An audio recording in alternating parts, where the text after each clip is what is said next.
Dear students, मैं AKS Amit Kumar Singh, chemistry faculty.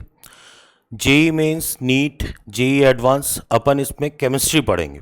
ठीक है, तो केमिस्ट्री में अपन सबसे पहले 11th क्लास का फर्स्ट चैप्टर ही लेंगे, एटॉमिक स्ट्रक्चर। अब एटॉमिक स्ट्रक्चर में क्या है कि डिफरेंट साइंटिस्ट ने डिफरेंट थ्योरीज दी।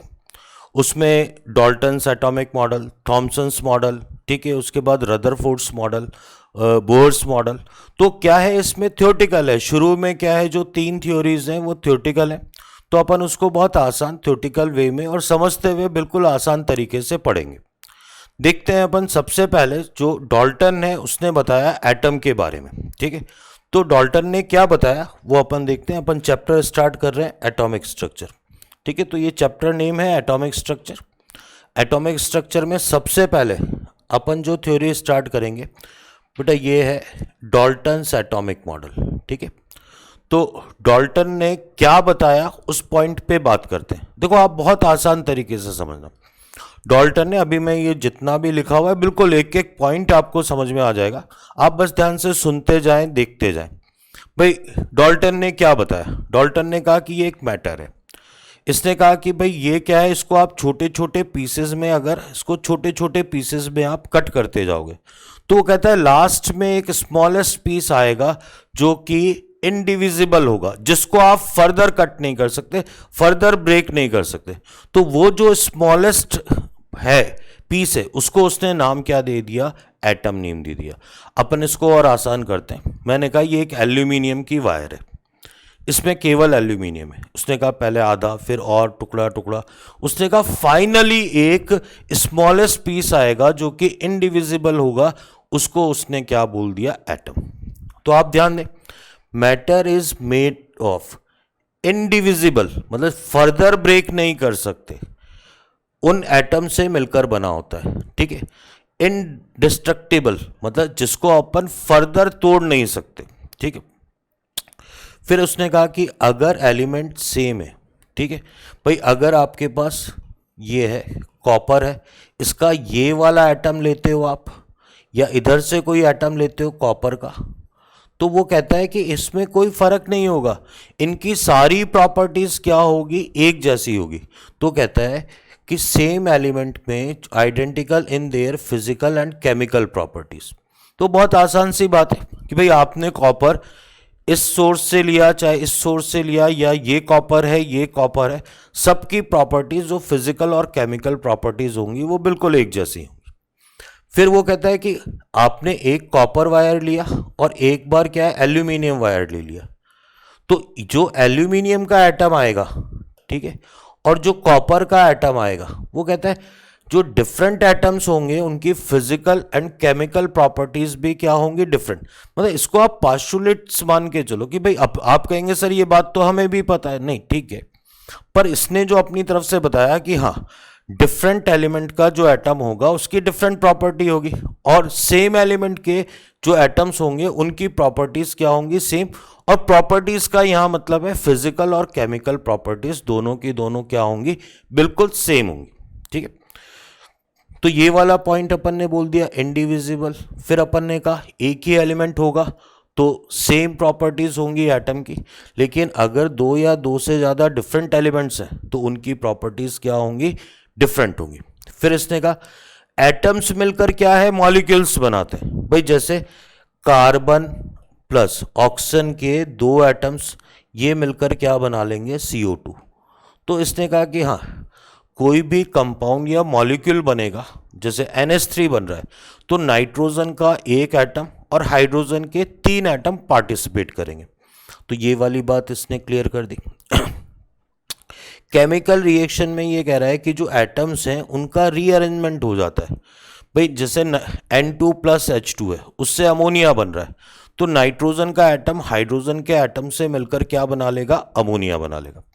तो ठीक है, ये कोई खास बात नहीं। मेन जो उसके पास्टुलेट्स थे बेटा, मैं ये मान के चल रहा हूँ कि आप जैसे 11th क्लास में आपने एंट्री करी, डॉल्टन में अगर अपन बात करें कि जेई मेंस, एडवांस या नीट की बात करें, तो इसमें क्या पूछा जाता है बेटा? कोई बहुत ज़्यादा कुछ पूछने लायक होता नहीं है, पर 11th के क्लास के स्टूडेंट को क्या है, ये सारे पॉइंट्स जब उसका सब्जेक्टिव पेपर होता है तो वहाँ लिखने होते हैं उसको। तो बहुत आसान से पॉइंट है, आप सुनना मेरी बात ध्यान से। आप बिल्कुल अगर आप मेरी बात ध्यान से सुनेंगे तो इवन आपको मेमोराइज भी हो जाएगा। भाई डाल्टन ने क्या कहा, डाल्टन ने कहा कि जो भी मैटर है, ठीक है, उसका जो सबसे स्मॉलेस्ट इनडिविजिबल मतलब फर्दर डिवाइड नहीं हो सकता, उस पार्ट को अपन क्या बोलेंगे, एटम। उसने कहा कि ये एल्यूमिनियम है, इधर कॉपर है, कि एल्यूमिनियम अगर दो अलग अलग एलिमेंट होंगे तो उनके जो एटम्स होंगे उनकी फिजिकल एंड केमिकल प्रॉपर्टीज क्या होंगी, डिफरेंट। अगर एक ही टाइप का एलिमेंट है तो उनकी फिजिकल और केमिकल प्रॉपर्टीज क्या होंगी, सेम होंगी। फिर इसने कहा एटम से मिलकर क्या बनते हैं, मॉलिक्यूल्स। केमिकल रिएक्शन में भी क्या है, वास्तव में उसने बताया कि एटम्स ही पार्टिसिपेट करते हैं, उनका रीअरेंजमेंट हो जाता है। भाई जैसे आप ये भी मान लें अमोनिया प्लस O2 की रिएक्शन है, तो नाइट्रोजन के साथ ऑक्सीजन हो गया, हाइड्रोजन के साथ, तो वो अलग अलग एटम्स का रीअरेंजमेंट होके NO प्लस H2O बन गया। तो वो इस तरीके से वो कहता है कि केमिकल रिएक्शन में भी क्या है, एटम्स पार्टिसिपेट करते हैं। अब उसने कहा, उसने ये एटॉमिक थ्योरी बता दी, उसने बस यही बताया कि एटम एक स्मॉलेस्ट पार्ट है, ठीक है। लेकिन फिर उसके बाद क्या रह गया, इसकी कुछ लिमिटेशंस या ड्रॉबैक्स बोल रहे हैं, ड्रॉबैक्स बोल रहे हैं, इसमें कुछ कमियां रह गई, ठीक है। तो ड्रॉबैक्स में क्या रह गया, ठीक है। तो इसने कहा कि सबसे पहले एटम्स का जो कॉम्बिनेशन होता है उससे जो मॉलिक्यूल्स बनते हैं वो क्यों और कैसे बनते हैं वो इस थ्योरी से एक्सप्लेन नहीं हो पा रहा था। तो पहला ड्रॉबैक तो ये रह गया, ठीक है। फिर क्या है, जो कंपाउंड्स हैं भाई एटम्स के अंदर, भाई अपन कह रहे हैं कि एटम जैसे NaCl है, सोडियम प्लस है, Cl माइनस है, ये क्यों बना, भाई ये तो आगे चल के पता चला ना कि सोडियम में से एक इलेक्ट्रॉन, इसने तो कहीं इलेक्ट्रॉन की बात ही नहीं करी, या क्लोरीन एटम ने एक इलेक्ट्रॉन गेन कर लिया, तो इलेक्ट्रॉन का कहीं कंसेप्ट ही नहीं था। तो जो चाहे कोवैलेंट बॉन्ड्स थे, आयोनिक बॉन्ड्स थे, कोवैलेंट बॉन्ड्स थे, उसने कहा कि भाई ये आखिर एटम्स एक दूसरे से किस फोर्स से, किस बॉन्डिंग से जुड़ रहे हैं, इस बारे में इसने कुछ भी एक्सप्लेन नहीं किया। तो ये ड्रॉबैक्स थे, ठीक है। फिर इसने ये भी कहा कि जो एटम्स हैं, सुनना ध्यान से, उसने कहा हाइड्रोजन का एटम है वो H2 में एग्जिस्ट कर रहा है, कार्बन का अकेला एग्जिस्टेंस नहीं है, वो कोई CO2 बना रहा है, तो मॉलिक्यूल्स तो फ्री स्टेट में एग्जिस्ट कर रहे हैं, पर एटम का फ्री एग्जिस्टेंस क्यों नहीं है, तो वो सब आगे चल के थ्योरी आई। पर कम से कम अपन ये कह सकते हैं डाल्टन इन सब बातों को एक्सप्लेन नहीं कर पाया। देखो मैं इसको है ना समराइज करता हूं। देखो अगर अपन यूं देखें तो जैसे, क्योंकि अपने को तो आगे की थ्योरी पता है, भाई अपने को पता है आगे इलेक्ट्रॉन, प्रोटॉन, न्यूट्रॉन डिस्कवर हुए, तो अपन सबसे पहले ये कह सकते हैं कि एटम के अंदर इलेक्ट्रॉन, प्रोटॉन, न्यूट्रॉन, इसके बारे में ये एक्सप्लेन नहीं कर पाया। दूसरा पॉइंट अपन क्या कह सकते हैं कि भाई जब इलेक्ट्रॉन के बारे में बताया ही नहीं, तो चाहे कोवैलेंट बॉन्ड है, चाहे कोऑर्डिनेट है, चाहे आयोनिक, तो आखिर जो मॉलिक्यूल्स बन रहे हैं, एटम का कॉम्बिनेशन हो रहा है, तो वो किस फोर्स से एक दूसरे से अटैच्ड है, इस बारे में नहीं बता पाया। फिर ये नहीं बता पाया कि भाई एटम है तो एटम केवल H की फॉर्म में, केवल N, नाइट्रोजन N की फॉर्म में क्यों एग्जिस्ट नहीं कर रहा है, तो ये भी ये एक्सप्लेन नहीं कर पाया। डाल्टन की ये थ्योरी इस कारण से इन सारे सवालों का जवाब नहीं दे पाया, इन क्वेश्चंस को एक्सप्लेन नहीं कर पाया। तो इसके बाद फर्दर अपन क्या पढ़ रहे हैं, आप सुनना, अपन एक हिस्ट्री पढ़ रहे हैं कि फाइनली कि एटम किससे मिलके बना है, इलेक्ट्रॉन, प्रोटॉन, न्यूट्रॉन, और वो कहाँ कहाँ उनका कोई मूवमेंट है, कोई सर्कुलर पाथ पे, कोई ऑर्बिट्स के अंदर, ऑर्बिटल्स के अंदर उनका मूवमेंट है। तो एक पूरी की पूरी हिस्ट्री है। सबसे पहले किसने बताया, डाल्टन ने। डाल्टन के बाद अपन बात करेंगे जो नेक्स्ट थ्योरी आई, वो था आपके पास थॉमसन्स, ठीक है, जे थॉमसन ने बताई थ्योरी। जे थॉमसन ने क्या बताया, आप सुनना मेरी बात ध्यान से। इसको क्या है, बिल्कुल आसान शब्दों में बोले तो प्लम पुडिंग मॉडल भी बोलते हैं, और दूसरा इंडिया में इसको वाटरमेलन मॉडल भी बोलते हैं। और बड़ा आसान तरीके से, क्योंकि तब तक इलेक्ट्रॉन, प्रोटॉन डिस्कवर हो चुके थे, तो उसने कहा कि पहली बात तो उसने एज इट इज रखी कि भाई एटम को फर्दर डिवाइड नहीं कर सकते, लेकिन उसने बोला कि इसके अंदर इलेक्ट्रॉन और प्रोटॉन होते हैं, उनका डिस्ट्रीब्यूशन कैसे होता है, आप सुन ले, बाकी मैं एक्सप्लेन कर दूंगा इन पॉइंट्स को। उसने बहुत आसान शब्दों में बताया। आपने देखा है ना वाटरमेलन, वाटरमेलन के अंदर जो सीड्स होते हैं, ठीक है, वो धसे हुए, वो ट्रैप्ड होते हैं। तो उसने कहा सीड्स को आप इलेक्ट्रॉन मान लो और रिमेनिंग पार्ट को प्रोटॉन, न्यूट्रॉन की बात नहीं करी, प्रोटॉन मान लो। तो उसने कहा कैटायनिक और एनायनिक चार्ज का इस तरीके से डिस्ट्रीब्यूशन होता है। जो इलेक्ट्रॉन्स हैं वो सीड्स की तरह उसमें क्या होते हैं, ट्रैप्ड होते हैं। इसी को क्या है, प्लम पुडिंग, एक स्वीट, एक मिठाई होती है जिसमें उसने बोला प्लम्स तो इलेक्ट्रॉन्स होते हैं और जो पुडिंग से रिमेनिंग पार्ट वो आपके पास क्या है, प्रोटॉन है। तो ये देखो, जैसे वाटरमेलन में ये सारे तो क्या हो गए आपके पास, ये तो क्या है आपके पास, इलेक्ट्रॉन्स है, ये इलेक्ट्रॉन, और रिमेनिंग जो पार्ट है वो क्या है, प्रोटॉन है। तो ये है, इलेक्ट्रॉन पे नेगेटिव चार्ज होता है, प्रोटॉन पे पॉजिटिव चार्ज होता है। तो इसने इस तरीके से अपना मॉडल दिया। तो इसने क्या बताया, देखो पॉइंट्स देखें, negative particles are evenly scattered throughout an atom with positively charge mass of matter. तो पूरा का पूरा एटम तो किससे, पॉजिटिव से। चीजें सारी गलत है इसकी, पर क्या है, इसने जो बताया उसका अपन जिक्र कर रहे हैं। इसने बताया कि एटम पूरा पॉजिटिवली है और उसके अंदर इलेक्ट्रॉन स्कैटर्ड बोल लो, ट्रैप्ड बोल लो, इलेक्ट्रॉन इस तरीके से उसके अंदर क्या है, ट्रैप्ड है।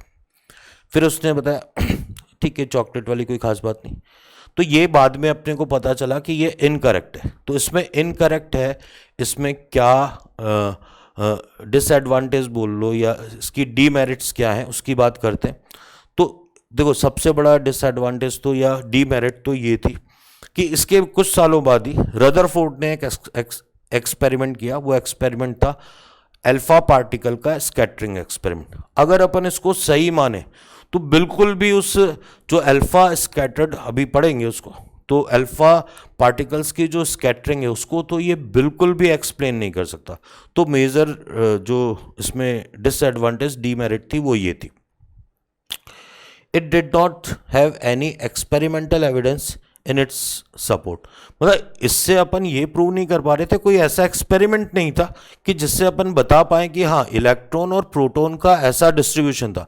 इसने कोई ऐसा एक्सपेरिमेंट नहीं बताया जिससे ये प्रूव हो सके कि हाँ भाई इलेक्ट्रॉन इस तरीके से उसके अंदर क्या है, ट्रैप्ड है। तो इसको मैं समराइज करता हूँ, आप ध्यान देना आपको कैसे बहुत आसान शब्दों में आप सुनना मेरी बात। थॉमसन का मॉडल क्या है, थॉमसन ने क्या बताया बेटा, आप इसको सिंपल ही बोले कि जैसे वाटरमेलन में जो सीड्स हैं वो तो क्या है, जैसे ट्रैप्ड हैं, जैसे स्कैटर्ड है, वैसे ही इलेक्ट्रॉन स्कैटर्ड होते हैं। और जो रिमेनिंग पार्ट है, जो पूरा का पूरा वाटरमेलन है, वो पॉजिटिवली चार्ज प्रोटॉन से।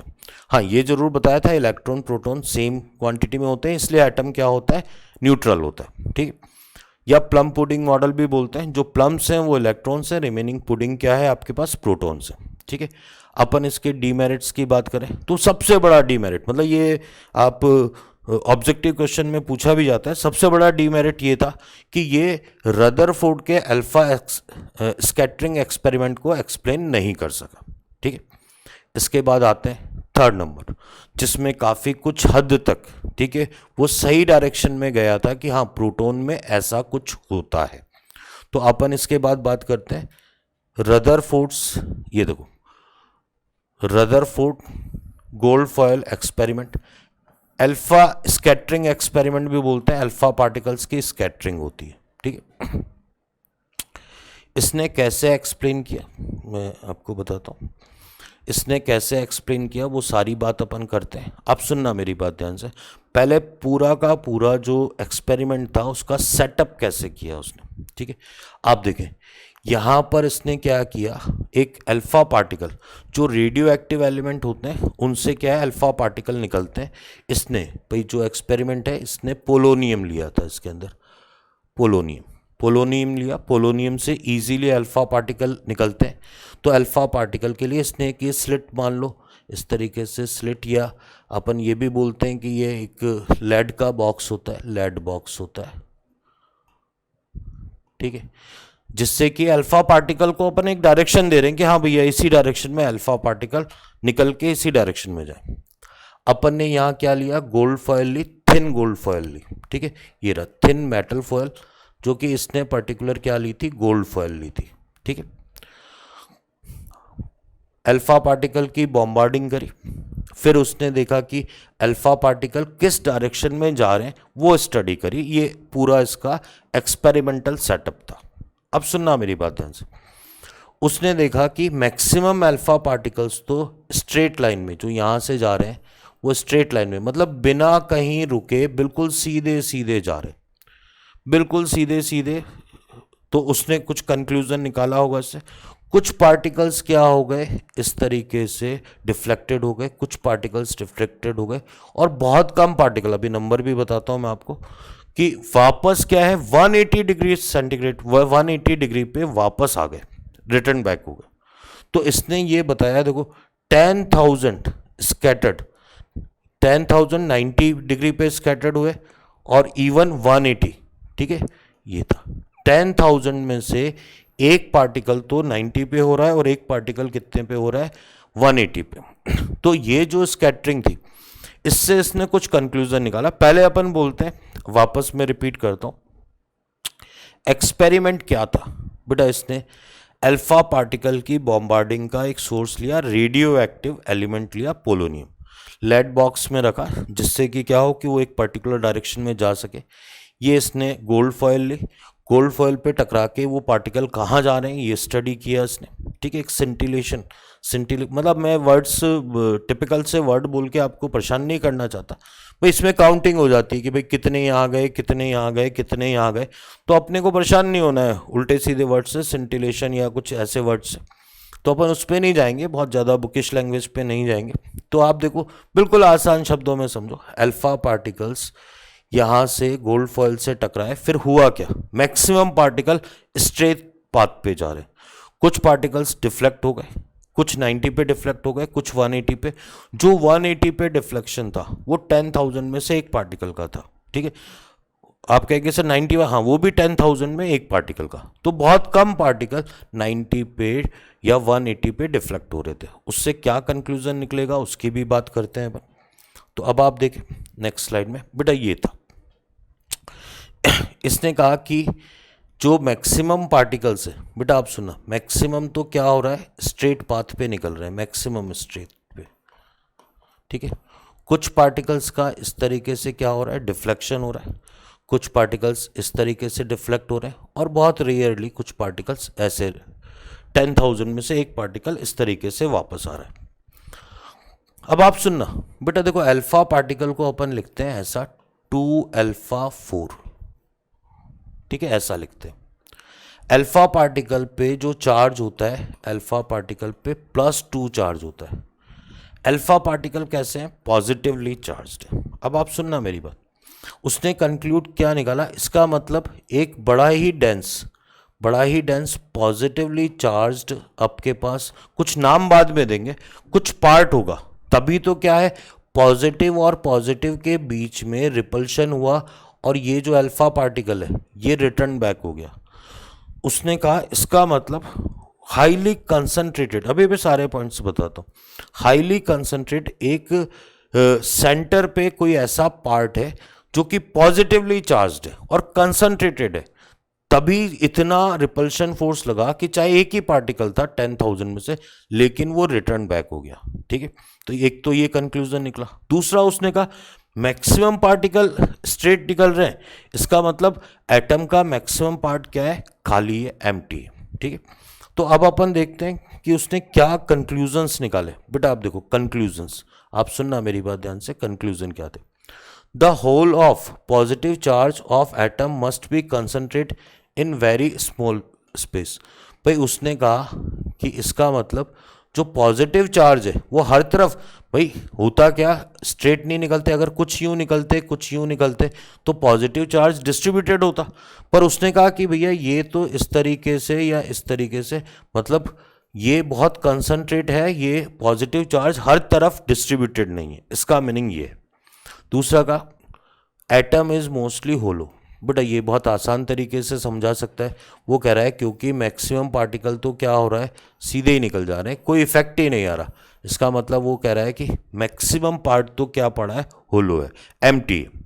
फिर ये कह रहा है since alpha particles are positively charge the part of atom deflecting them must also be positive. तो इसका मतलब ये कह रहा है कि अगर ये पॉजिटिव है तो यहाँ पर भी जो डिफ्लेक्शन होगा वो तभी पॉसिबल है जबकि यहाँ पर भी क्या होगा, पॉजिटिव चार्ज होगा। फिर ये कह रहा है the most of the mass of atom is concentrate in the nucleus. भाई इससे देखो, अगर वो एम्प्टी नहीं होता, मास यहाँ भी होता तो यहाँ से भी टकरा के कहीं ना कहीं डिफ्लेक्शन होता, कहीं और जाता। तो कह रहा है कि वो कहाँ पर होगा, सेंटर पे, एक ही जगह पे, जो मास है वो एक ही जगह पे कंसंट्रेटेड है। फिर इसने कहा in this model the mass of the atom leaving the mass of its electron and its whole positive charge are concentrate at the centre of atom in the nucleus. तो इसने अब जाके इसको नाम क्या दे दिया, न्यूक्लियस। इसने कहा बेटा दो अलग अलग बातें, एक तो सुनना। इसने कहा कि जो प्रोटॉन है पॉजिटिवली चार्ज है वो न्यूक्लियस में, साथ में न्यूट्रॉन पे मास, न्यूट्रॉन का मास काउंटेबल है। पर उसने ये कह दिया ये न्यूट्रॉन भी ऐसा नहीं है कि भाई इधर उधर कहीं स्कैटर्ड है। उसने कहा जो भी, देखो इलेक्ट्रॉन का मास एग्जैक्टली प्रोटॉन और न्यूट्रॉन की तुलना में नेग्लिजिबल होता है, 1840, ऐसा अपन आगे पढ़ेंगे, इतने टाइम्स कम होता है, ठीक है। तो वो कहता है कि जो आपके पास फाइनली जो मास के मेजर पार्टिकल हैं न्यूट्रॉन एंड प्रोटॉन, उसने कहा कि वो इधर उधर नहीं है भैया, वो एक ही जगह और वो भी एटम के सेंटर पे कंसंट्रेटेड है, और उसको उसने क्या नाम दे दिया, न्यूक्लियस। तो बेटा यहाँ से बात आई थी, ये एक नीट में, जेई मेंस में क्वेश्चन बनता है कि सबसे पहले न्यूक्लियस की बात किसने करी। तो न्यूक्लियस की बात किसने करी थी, रदरफोर्ड ने। ये आपको पता होना चाहिए, ठीक है। फिर है ये रेडियस भी आप देख लेंगे कि इसकी रेडियस होती है, जो न्यूक्लियस की रेडियस है वो 10⁻⁻10 मीटर की होती है, और एटम की, वैसे यहाँ कहीं लिखा होगा, ठीक है, एटम की जो रेडियस होती है, एटम की रेडियस वो होती है 10⁻⁻15 मीटर। तो बेटा ये भी वो समझाने की कोशिश करता है। अब जैसे कि आपने पढ़ा हुआ होगा, लेकिन 11th क्लास में आए हो अब तो सुनना मेरी बात ध्यान से। वो क्या कहता है, जैसे क्रिकेट ग्राउंड के बीचों बीच एक मक्खी बैठी हुई है, तो आप ये देखो एटम का साइज इतना बड़ा है, लेकिन उसकी तुलना में न्यूक्लियस 10⁵ मीटर, इस रेंज में इतना ज़्यादा डिफरेंस है इसमें, ठीक है, 1 लाख, ठीक है, इतने टाइम्स न्यूक्लियस क्या है, छोटा है। तो बेटा इस बात को इसी तरीके से ये एक्सप्लेन करता है। फिर अपन बात करते हैं इसके ड्रॉबैक की। बेटा आप सुनना ध्यान से, देखो ड्रॉबैक में मेन पॉइंट क्या है भाई, जब इसने इलेक्ट्रॉन के बारे में बताया, इलेक्ट्रॉन क्या होता है, ये जो न्यूक्लियस है इसके चारों तरफ इलेक्ट्रॉन फिक्स्ड ऑर्बिट में मूव करता है। इलेक्ट्रॉन्स के मूवमेंट को उसने इस तरीके से एक्सप्लेन किया। अब थोड़ी सी यहाँ पर जाके आप अगर 11th क्लास में हैं तो परेशान होने की ज़रूरत नहीं, आप तो सिंपल आसान तरीके से समझना। भाई मैंने क्या एक रस्सी से पत्थर को बांधा और उसको घुमा रहा हूँ मैं, अगर मैं ये फोर्स लगाना बंद कर दूँ तो रस्सी क्या होगी, धीरे धीरे धीरे धीरे धीरे उंगली में लिपटती जाएगी। या आप यूँ समझे मैंने टायर को फेंका, मैंने एक बार फोर्स दिया तो उसके बाद क्या होगा, थोड़ी दूर जाके वो टायर रुक जाएगा। वो कहता है कि अगर न्यूक्लियस के चारों, देखो आप यहाँ विजिबल है आपके, न्यूक्लियस के चारों ओर इलेक्ट्रॉन मूव कर रहा है तो उसकी एनर्जी में कॉन्टीन्यूसली लॉस होना चाहिए, और जो इलेक्ट्रॉन है वो गिर जाना चाहिए न्यूक्लियस में, ठीक है। पर वो कहता है ऐसा तो होता नहीं है, तो इसकी थ्योरी में मेजर कमी ये थी। और थोड़ी सी फिजिक्स, इलेक्ट्रोमैग्नेटिक रेडिएशंस होते हैं, तो वो कहता है इससे कॉन्टीन्यूसली, मतलब एनर्जी में लॉस कॉन्टीन्यूस होना चाहिए। तो कुछ ऐसी अजीब अजीब सी बातें जो अभी नहीं, आपको आगे समझ में आ जाएंगी। इससे जो स्पेक्ट्रम मिलना चाहिए वो आपको कॉन्टीन्यूस स्पेक्ट्रम मिलना चाहिए, पर एग्जैक्टली इससे कैसा स्ट्रक्चर, कैसा स्पेक्ट्रम मिलता है, लीनियर स्पेक्ट्रम। तो बेटा यहाँ थोड़े से कॉम्प्लिकेटेड है, पर आप देखो electron revolving around the nucleus have centripetal acceleration. अभी इस पर ज़्यादा परेशान नहीं हो, आगे अपन पढ़ेंगे। अकॉर्डिंग टू इलेक्ट्रो, ये वाला पॉइंट है, इस पर ध्यान देना। जो radiated energy in the form of electromagnetic waves, मतलब एनर्जी का कॉन्टिन्यूसली लॉस होना चाहिए, कॉन्टिन्यूस लॉस, ठीक है। फिर ये वाला, ठीक है, ये वाला point, continuous loss of energy, the electron, the orbit should be continuously decreasing and ultimately the electron should fall into nucleus. तो बेटा आप इस बात को समझें, ठीक है। मैं इसको कंक्लूड करूंगा आपको आसान शब्दों में आप सुनना मेरी बात। और लास्ट वाला ये लाइन स्पेक्ट्रम भी, ये भी बड़ा इंपॉर्टेंट है कि ये इसके अकॉर्डिंग तो लाइन स्पेक्ट्रम, बाद में जाके अपने को पता चला कि जो एटम है उसका लाइन स्पेक्ट्रम मिलता है, और इसके हिसाब से, इसकी थ्योरी के हिसाब से कॉन्टिन्यूस स्पेक्ट्रम मिलना चाहिए, जो ये एक्सप्लेन नहीं कर पाया। फिर भी इसके मॉडल में काफ़ी बातें सही थी, ठीक है, वो एक्सप्लेन नहीं कर पाया, वो बातें अलग है। मतलब इसके मॉडल में क्या क्या बातें सही थी आप सुनना मेरी बात ध्यान से। पहली बात क्या सही थी कि न्यूक्लियस में प्रोटॉन एंड न्यूट्रॉन्स होते हैं, इलेक्ट्रॉन इसके चारों ओर, इसके जो अराउंड है उसके चारों ओर क्या करता है, वो सर्कुलर पाथ पे मूव करता है, ठीक है। हालांकि ये बिल्कुल मॉडल सही है। इसके जो जवाब हैं वो फिर बोहर्स थ्योरी ने दिए, और कैसे दिए वो अपन आगे स्टडी करेंगे। मैं इसको है ना कंक्लूड करता हूँ बेटा, आप बिल्कुल आसान शब्दों में, रदरफोर्ड ने क्या किया, क्या उसके कंक्लूजन्स निकले, और बिल्कुल आप लिख पाएंगे, आप बता पाएंगे। आप सुनना, मेरी पॉइंट टू पॉइंट बातें सुनना। रदरफोर्ड के एक्सपेरिमेंट को अल्फा स्कैटरिंग एक्सपेरिमेंट भी कहते हैं।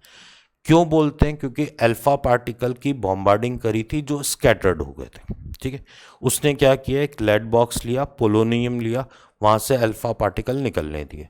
अल्फा पार्टिकल की बॉम्बार्डिंग किस पे की? गोल्ड फॉयल पे, थिन पतली सी गोल्ड फॉयल ली। गोल्ड फॉयल से उसने क्या देखा, आप सुनना, maximum alpha particle straight line में सीधे निकल गए। उसने कहा मैक्सिमम एटम का पार्ट एम्प्टी है, होलो है, ठीक है। दूसरा कंक्लूजन उसने कहा कि कुछ डिफ्लेक्ट हो गए और बहुत कम, लेकिन 180 डिग्री पे भी डिफ्लेक्शन हुआ। तो उसने कहा इसका मतलब पॉजिटिवली चार्ज कुछ पार्ट है, लेकिन वो बहुत छोटा पार्ट है, क्योंकि ये पार्टिकल्स के नंबर कम है। तो उसने कहा उस छोटे पार्ट को उसने न्यूक्लियस नाम दिया। उसने बताया उसमें मास है और चार्ज है। मास का मतलब प्रोटॉन न्यूट्रॉन दोनों है, और प्रोटॉन होने के कारण उस पर क्या आ गया, चार्ज। उसने कहा लेकिन उसकी जो वो छोटा कितना है, वो 10 की पावर -15 ऑर्डर का है, ठीक है। जबकि अपना क्या है, एटम है, मैंने यहाँ ये लिखा, एक मिनट बेटा, यहाँ पर ये देखो एटम है, ये 10 की, ये एटम है, ये 10 की पावर -10 मीटर का है। अच्छा ये रहा, ये एटम नहीं, ये न्यूक्लियस है। न्यूक्लियस किस ऑर्डर का है? 10 की, मतलब छोटा छोटा उससे। तो एटम तो किस ऑर्डर का है? 10 की पावर -10 मीटर का, और उससे छोटा 10 की पावर -15 मीटर ऑर्डर का क्या है आपके पास? न्यूक्लियस है, ठीक है। तो ये कंक्लूजन निकाले। फिर ड्रॉबैक्स की बात आई, तो ड्रॉबैक में उसने बताया कि भाई देखो ऐसा होता है, अपन आसान करते हैं उसको, इलेक्ट्रोडायनेमिक्स और फिजिक्स के टिपिकल वर्ड्स पे नहीं जाते हैं। अपन ये कहते हैं भैया अगर इलेक्ट्रॉन न्यूक्लियस के चारों ओर सर्कुलर पाथ पे मूव कर रहा है तो उसकी एनर्जी में लॉस होना चाहिए, और वो किस पे आ जाना चाहिए, वो न्यूक्लियस में गिर जाना चाहिए।